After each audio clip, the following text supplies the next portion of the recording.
Manusia menciptakan kacamata untuk kita melayani.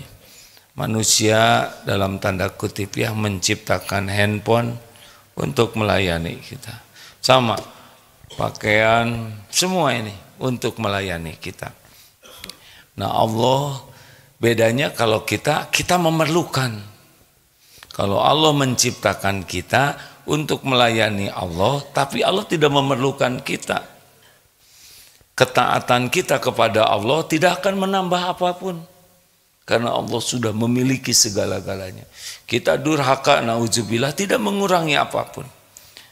Nah, ketaatan kita kepada Allah sepenuhnya untuk kebaikan kita sendiri. Seperti sholat kita barusan. Kita mau sholat, mau tidak sholat, bagi Allah tidak ada untung, tidak ada rugi. Tapi kalau kita sholat dengan baik, maka kita beruntung. Demikianlah Allah memerintahkan kita ibadah sepenuhnya untuk kepentingan kita. Jadi Allah menciptakan kita tuh untuk bahagia, untuk mulia, untuk selamat jadi ahli surga. Tidak ada yang paling menginginkan kita bahagia selain Allah pencipta kita. Tidak ada yang paling menginginkan kita mulia selain Allah. Dan tidak ada yang paling menginginkan kita jadi ahli sorga selain Allah. Dibanding kita sendiri, kita nggak serius. Semua jalan menuju bahagia mulia disebut, di dunia ini disebut hayatan thayyibah. Jadi yang namanya kehidupan bahagia, Rabbana atina fid dunya hasanah, namanya hayatan thayyibah. Surat apa? An-Nahl 97. A'udzubillahi minasyaitonirrajim. Man amila sholihan min dzakarin aw unsa wa huwa mu'min falanuhyiyannahu hayatan thayyibah di dunia. Wala najziyannahum bi ahsani ma kanu ya ajrahum bi ahsani ma kanu ya malun. Dan di akhirat nanti kita akan mendapatkan yang lebih baik dari yang kita lakukan di dunia ini. Jadi adik-adik yang mau berada di Darut Tauhid bukan bekerja. Kalau bekerja ya belum tentu ada balasan dari Allah. Jadi mau apa ada di sini, mau beramal soleh saja. Ini dalilnya ya. Dalil ini sudah sering dibacakan. Rasulullah Shallallahu Alaihi Wasallam bersabda, "Man kanatid dunya hammahu, faraqallahu alaihi amroh." Barang siapa yang tujuan hidupnya hanya duniawi saja, harta, gelar, pangkat, jabatan, kedudukan, popularitas, pengakuan, penghargaan, cinta orang, pokoknya mah nggak ada urusan dengan Allah, tidak ada urusan dengan akhirat. Man kanatid dunya hammahu faraqallahu alaihi amroh. Maka yang pertama kali Allah berikan kepadanya adalah Allah akan mencerai-beraikan hatinya, urusannya. Jadi ribet aja, ribet. Kata yang paling pas tuh ribet. Dari bangun tidur, ngobrol, sarapan, mau pergi, pokoknya urusan dunia, enggak ada habis-habisnya. Sampai kata Imam Ibnu Qayyim rahimahullah berkata, pecinta dunia, muhibbud dunia, tidak akan terlepas dari tiga hal ini. Satu, kegalauan terus-menerus, gelisah mikirin yang belum terjadi. Yang kedua, keletihan yang berkelanjutan, capek lahir batinnya, ya. Dan yang ketiga, penyesalan, kekecewaan yang tidak pernah berhenti. Aduh, kita tuh harusnya untungnya tuh 20 miliar ini harusnya. Tapi kita untung cuma 19 miliar, tetap aja menderita. Ya namanya ngarang ya. Tapi begitu. Aduh, coba tadi mobil yang itu kita beli, itu lebih bagus catnya. Terus aja kecewa aja. Apapun yang didapat akan banyak kecewa. Jadi jangan heran para pecinta dunia itu tidak menikmati dunianya karena letihnya itu. Galaunya, kemudian letihnya dan kecewanya. Wa ja'ala faqrahu baina ainai. Yang kedua, bagi pecinta dunia oleh Allah disimpan di pelupuk matanya. Faqrahu baina ainai. Allah jadikan kefakiran di pelupuk matanya. Jadi tidak akan pernah merasa puas. Tidak merasa cukup. Selalu kurang dan dia jadi tamak. Jadi terus saja nggak ada kesempatan menikmati yang ada karena otaknya selalu sibuk dengan yang belum ada dan dia tidak mau mengeluarkan zakat kecuali zakat fitrah karena dia takut berkurang rezekinya. Tidak mau wakaf sedikit, wakaf juga kalau bisa pakai nama dirinya, Al-Aagim misalkan ya, atau sedekah diposting ya, demi diketahui orang. Jadi dia kalaupun sedekah harus ada untung duniawi untuk dirinya, untuk diakui sebagai ahli sedekah, untuk diakui. Begitulah, dia tetap cari untung dunia dari sedekahnya. Bisa dipahami? Ada yang sedekahnya tuh demi keuntungan duniawi, demi pengakuan, demi agar orang jadi baik ke dia, demi agar orang tidak berbuat jelek. Tetap aja dia beramalnya juga hanya buat kepentingan duniawinya. Dan faqrahu baina aina ini takut miskin, takut sekali miskin. Lalu yang ketiga, nah ini yang bikin harusnya bikin nyesel ya. Walam ya'tihi minad dunya illa ma kutibalah. Dan tiadalah dunia dia dapatkan kecuali yang sudah ditetapkan Allah baginya. Jadi kan tiap orang udah ada garisnya nih, udah ada bagiannya. Jadi semuanya udah ada garisnya nih, udah ada jatahnya. Jangan takut. Dia ketemu dengan jatahnya, tapi dalam keadaan penuh penderitaan, galau, capek lahir batin, kemudian penuh dengan penyesalan, kekecewaan. Jadi artinya tidak menikmati. Itu lihat orang-orang kaya itu kelihatannya enak segala dibeli. Saudara belum tahu ya, karena belum nyoba ya kan? Enggak. Tidak ada bahagia dalam dosa, tidak ada bahagia dalam maksiat. Orang yang niatnya tidak karena Allah itu tidak dalam kebaikan, karena semuanya milik Allah. Nah, sedangkan menurut Rasul waman kanatil akhiratu niyatahu jama'allahu lahu amruh. Dan barang siapa yang niat tujuan hidupnya, tujuan aktivitasnya adalah negeri akhirat, mencari keridhaan Allah, ingin bisa pulang jadi ahli sorga, bisa berjumpa dengan Allah di sorga, pikirannya tuh ke akhirat saja dengan aktivitas dunia. Satu nih ya, Allah akan menghimpunkan urusan-urusannya itu jadi gampang, jadi enak, nyaman. Bisa enggak galau, tidak ribet. Dia bekerja keras, dia profesional, tapi enggak ada galau karena yakin Allah menjamin rezekinya, Allah menjamin karirnya. Enggak ribet, enggak ada iri dengki dengan orang. Enak, ibadah enak, rezekinya juga enak. Pokoknya kalau kita perlu sesuatu, nanti Allah mendatangkan tanpa ribet. Kita bekerja keras, bekerja cerdas, tapi nggak pakai yang tiga tadi, nggak pakai galau yang berkelanjutan, keletihan yang terus menerus, tidak pakai banyak kecewa.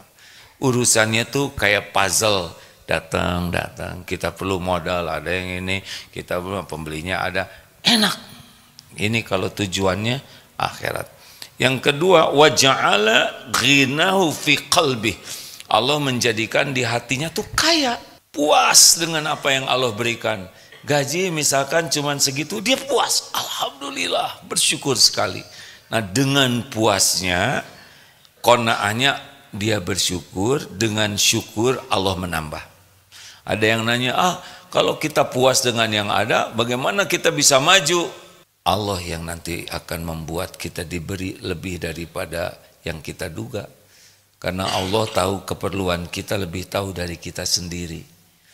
Allah lebih tahu apa yang terbaik untuk kita. Coba mana yang bagus? Dikasih 50 juta, dikasih 1 miliar. Mana yang bagus, Dek? Yang mana? Tergantung, benar. Ya. Ibu mau dikasih oleh suami 1 miliar. Mau enggak? Tapi dilemparkan ke wajah ibu, mau enggak? Dan uangnya uang logam semua. Kita enggak penting banyak. Yang penting itu cukup. Cukup. Kalau dalam jumlah bukan banyak. Makanya kalau pagi-pagi doa, Allahumma inni as'aluka ilman nafi'an. Yang kedua, warizqan tayyiban. Bukan rezeki yang banyak, tapi rezeki yang baik.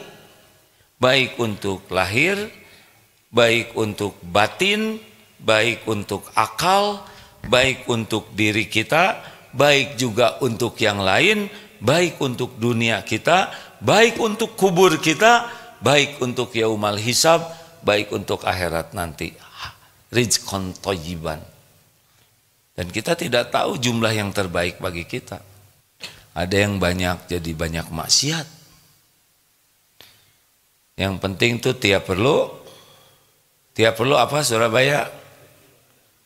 Bu, yang penting tiap perlu apa?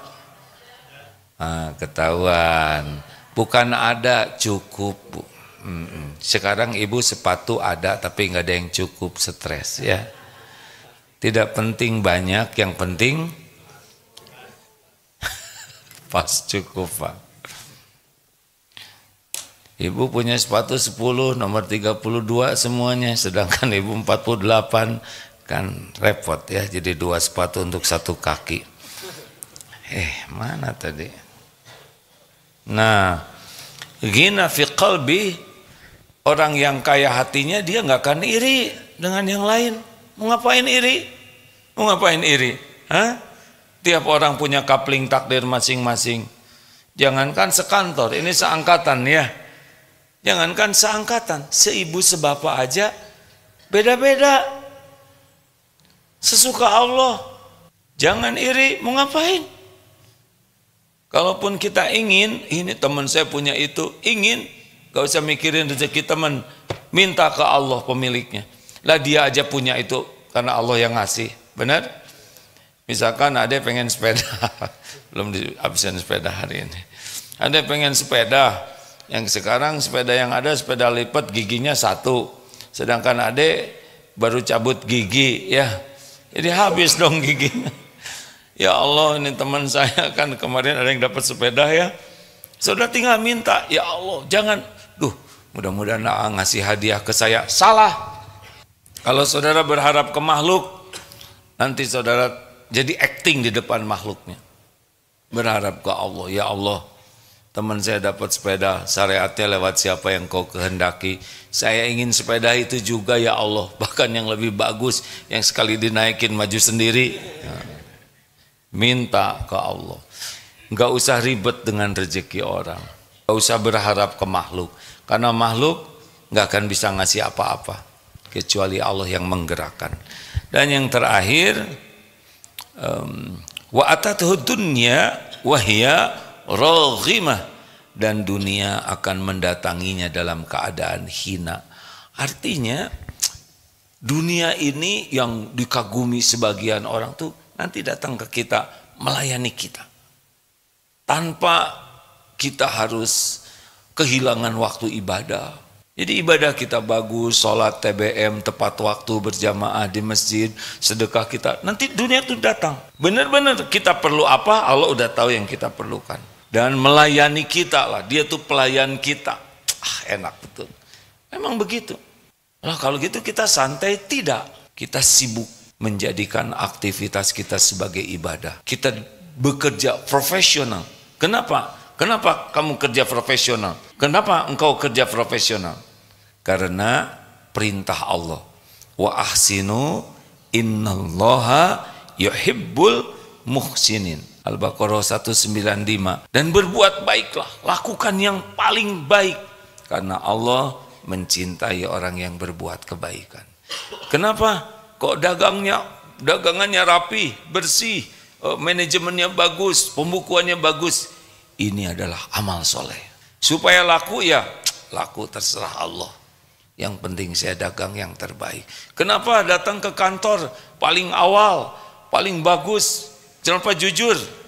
Karena Allah yang memerintahkan. Kenapa pelayanannya prima? Karena Allah yang suka.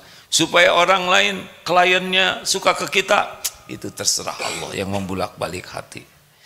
Tidak perlu kita katakan kalau saudara puas beritahu kami, kalau saudara kecewa beritahu kami, kalau saudara puas beritahu yang lain. Nggak perlu ngomong gitu. Saudara puas bersyukur kepada Allah, saudara kecewa koreksi kami, gitu. Kita tidak usah risau tentang promosi, walaupun boleh kita berpromosi, tapi kita harus yakin. Kenapa kok saudara baik sekali kepada klien? Karena Allah memerintahkan baik. Tapi klien itu nggak jadi beli, tidak ada masalah. Rezeki ada waktunya. Enak tidak begitu deh? Saudara gimana karirnya, teman-teman sudah naik ke jabatannya? Oh, nggak ada masalah. Tiap orang punya kapling masing-masing. Jabatan itu belum tentu baik bagi saya. Yang paling penting saya diberikan amanah yang saya bisa mempertanggungjawabkannya. Enak kan? Oh, rileks hadirin. Nggak ada iri dengki. Temennya naik, alhamdulillah. Temennya lebih menyusul dari dirinya, alhamdulillah. Karena kita yakin yang membagikannya adalah Allah. Tidak ada iri dengki. Semua jadi amal soleh insya Allah. Enak, fokus saja. Lakukan yang terbaik. PDLT, perbaiki diri, lakukan yang terbaik. Nggak usah ngebanding-banding. Jangan nanya gaji teman. Pertama dia nggak akan ngasihin sama adek ya. Yang kedua kalau lebih tinggi adek jadi menderita. Kalau lebih sedikit adek jadi sombong ya. Nggak ada gunanya. Tapi kalau gaji segini cukup buat apa? Ya nggak tahu ya. Kalau gaji itu cuma salah satu dari rezeki dari Allah. Kalau saudara bekerja untuk gaji, nah sudahlah terikat. Tapi kalau saudara bekerja untuk Allah, Allah memberi rezeki lewat jalan yang tidak harus terpikirkan dan terbayangkan oleh kita. Tidak terbayangkan. Ini ada yang senior-senior di Darut Tauhid enggak nih? Habis ya. Dulu Darut Tauhid mulai tahun 90. Jadi mulai ngontrak kamar. Enggak terbayang begini. Tidak terbayang sekarang ada cabang di Palestina, ada cabang di Australia, di beberapa tempat. Enggak terbayangkan deh. Mengalir saja. Tahun 90 ngontrak, 92 beli tempat situ. Tahun 94 jadi masjid yang sana. Plastik dulu masjidnya tuh. Itu dipagar tuh depan tuh dulu. Real estate yang depan. Karena tidak boleh dipakai di pagar. Terus kata guru, saya sampaikan ke guru, ini gimana nih? Harganya makin lama makin mahal. Kata guru kami, wa khair afanis keun bae itu biarin aja, wes ben bae, ojo mumet, gitulah. Ini harga tanah makin mahal, biarin aja. Minta sedikit ke Allah, minta banyak ke Allah, minta banyak sekalian. Beres tuh kebeli. Terus tidak terbayangkan. Ini merenov yang bagian sini masjid ini mahal ini. Coba renov dulu kan cuman separuh di sana. Coba bikinkan yang agak bagus, yang bukan agak, yang bagus. Keluarlah anggaran 17 miliar untuk membangun yang bagian sini. Oh, 17 miliar. Biarin kata saya. Ini rumah Allah. Minta dikit ke Allah, minta banyak ke Allah. Ya mahasiswa, kencelengnya 2000. Saudara, bersandarnya kepada dompet mahasiswa, nggak akan jadi. Bersandarnya kepada pemilik langit dan bumi. Umumkan ke jamaah. Kita tidak minta-minta sumbangan. Tidak ada pesantren Darut Tauhid minta sumbangan. Tidak ada. Mau ngapain minta sumbangan? Kami ini memberi tahu ya. Ini adalah ladang amal. Saudara mau ikutan silahkan. Saudara yang untung enggak juga enggak apa-apa. Ini rumah milik Allah. Allah yang akan ngebiayain. Yang beruntung yang dijadikan jalan oleh Allah, terwujudnya rumahnya. Terkumpul berapa coba deh? 32 miliar. Langsung mikir, sisanya kemana? Dasar pengen dikasih. Sisanya dibagi-bagikan membangun masjid. Kan waktu itu 5 masjid yang kita bangun ya. Ada di Batam, ada di beberapa tempat lainnya. Gitu. Termasuk ketika di Australia, wah katanya ini kita belum punya masjid, orang Indonesia. Ya sudah, cari rumah ibadah yang mau dijual. Akhirnya cari-cari ketemulah. Ada rumah ibadah yang sudah tidak dipakai. Pinjam kuncinya. Pinjam. Boleh, boleh. Masuk ke dalam doa. Ya Allah, semuanya milikmu. Ini juga milikmu. Selama ini dipakai menyembah selain engkau. Engkau tahu itu. Jadikan masjid ya Allah. Jadikan tempat menyembahmu. Tanya berapa harganya? Sekian. Ya sudah. Tinggal tanya ke teman-teman yang ikut berdoa. Ada beberapa pengusaha yang waktu ikut ke Australia. Punya uang tabungan nganggur enggak? Pinjem setahun. Berapa aja? Insya Allah nanti dikembalikan dalam 1 tahun. Kita mau beli ini. Akhirnya ada yang 100, ada yang 500, ada yang 1,5, pada ngasih pinjam. Lunas, dibeli, langsung dikeluarkan kursinya, dibereskan. Sudah bisa dipakai sholat. Dalam waktu yang tidak lama. Nah masalahnya kan saya harus bayar hutang, ya kan? Gimana coba bayarnya? Tinggal laporan kepada pemilik langit dan bumi. Ini dimodifikasi kata-katanya ya. Ya Allah, ini kan rumahmu, masa saya yang bayar gitu. Tapi nggak gitu-gitu amat, saya nggak berani ngomong gitu ya. Lunas hadirin, nggak sampai setahun. Caranya bagaimana?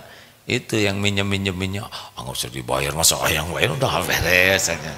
Dibalikin hatinya sebagian besar. Ayo beres. Sekarang sudah tumbuh ya, rumah belakang sudah dibeli, udah lagi dibeli. Insya Allah ini teman-teman yang di Australia, insya Allah hari Ahad ke pesantren ke sana ya. Sekarang sudah ada pesantrennya Baitul Quran di sana. 2 nih yang sudah ke sana. Siapa? Ustaz Dery. How are you, Ustaz? 3 bulan di sana beliau. Ya Ustaz. Waktu itu ngomongnya pakai bahasa apa? Bahasa Inggris ya. Tapi ada yang mengerti kan mereka ya. Kan kita bahasa Inggrisnya gaya kita. Ini Ustaz Zaki. Kok baru sekarang nih? Ini Ustaz sebetulnya imam tuh Ustaz Zaki tuh di sini. Tapi baru dilatih lagi sekarang ya. 3 bulan sana ya.